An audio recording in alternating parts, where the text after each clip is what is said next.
I just watched the interview lena kadokotela uBlade Nzimande on the SMWX podcast hosted by Dr. Sizwe Mpofu Welsh.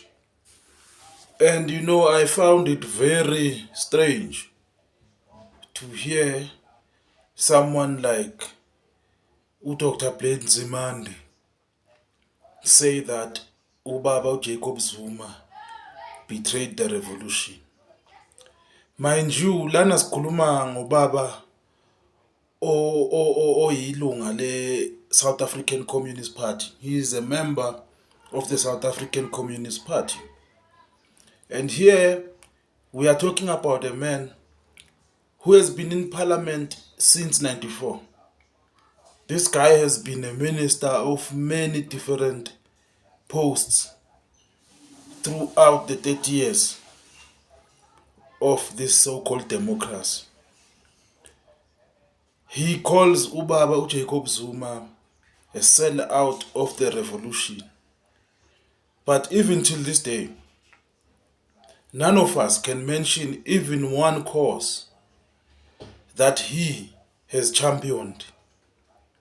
We cannot even point to one agenda that Udokotela uBlade Nzimande has pushed that has communist connotations within it.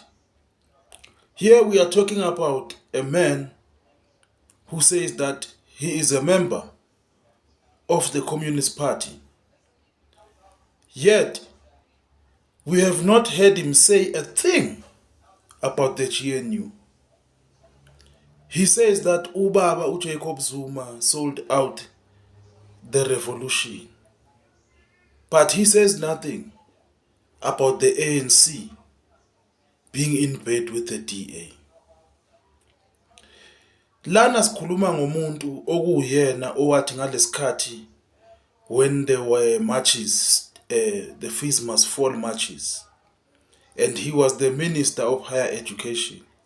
This is the same minister who actually came to a point where he was saying students must fall.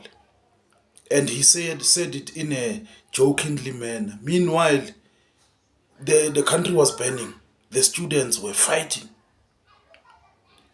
But this guy says that Ubaba Jacob Zuma sold out the revolution. The same Jacob Zuma who gave the students what they want. The same Jacob Zuma owaya wayokhuluma nama student. How funny.